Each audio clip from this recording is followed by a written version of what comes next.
Irit ko na. Inapit ko si Kenneth sa kwarto nila na pagkatapos ay bumaba ako para pupunta sa banyo. Nasa sala na ako na makita ko. Bagiyang nakabukas ang pinto ko.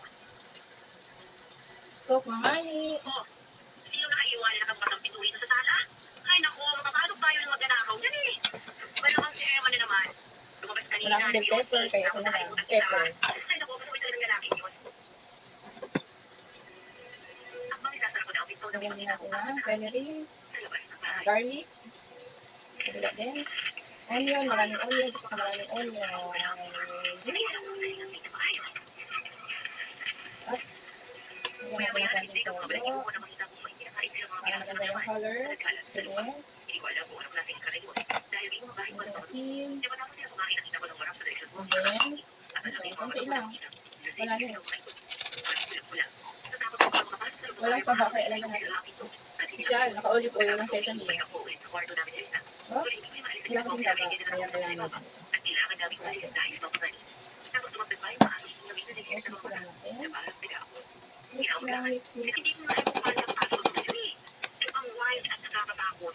Kaya ngayon lang mabuti. Grills ng gate sa labas. Ikasya ng isang tao sa grills ng gate eh.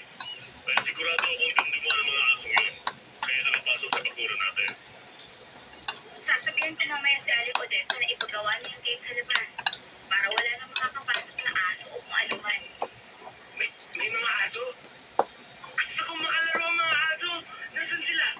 Hindi ka pwede na mapaglaro sa mga ganung uri ng aso, Ano Kenneth. to? Mga wild dogs ang mga yun. Baka mas kumigil ako prito ko din. Ang dami naman ang higit ko. Iba talaga sa pamilya ang halos ko. Natin, mamaya. Wow. Gusto mo pinipin ko eh. Ayan. Pangit ko ng tubig lang. Video, gagawa Sino tayo kaya may gawa na. niyan? Yeah. Kung si Mamang may-ari ng scrapbook plate. Bakit na kailangan ilagay pati itong mga pictures ni Papa kasama mga babae niya? Ibig sabihin, Dito ipapasya sa ako na yan. bahay. Dali, may mga nakasulat sa unang bisa.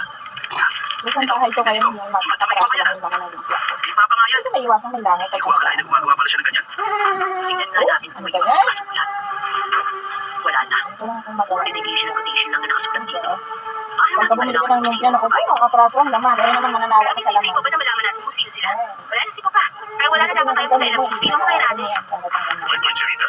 Ano bang saysay na malaman natin kung sino mga babae niya? Kung wala na si Papa. Yung lumpia ang galugong pala. Di ba? Ipahin ko rin sa kwarto nila Papa ate. Binidyo ko din yung May paano mga ko. gagawin pa tayo para sa piyesta at sa pamisa.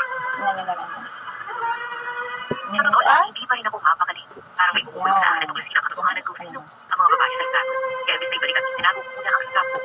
Balang hapon lumabas ako Iba sa naman. bakuran dahil may natarawa ko matandang lalaki. Gumawa Sa din may pala ako ilang ng nakikita sa bahay namin. sinubukan ko din yung Napansin ko gawa na parang nakita ko na siya pero hindi ko matandaan kung saan at kailan. Dito ko lang sa Kinabisan ko siya sa at YouTube. sino. Try ko din. Sino po kayo? Tingnan natin May kung kailangan masarap. ba kayo? Tinatawag ako ng bahay na yan. Babalot lang natin to. Ay, gusto mo sabihin sa akin sila na. Wala na po siya. Isang taon na po siyang pumanaw kaya hindi niyo na siya makakausap. Siyempre, nagbukas muna Sino tayo po ng kayo? kamay. Ano kailangan niyo sabihin niya? Cute. Ako nga pala si Bebe. Hindi ganun kaganda yung pagkapabalot ko. Kumain ng babae. Kaya pinagbantaan nito si Papa na Papa. Masarap ang video. Ipabalik ka sa puso. Ito yung itsura. Para magka-transform na naman mamaya. Bilisan niyo. Oh,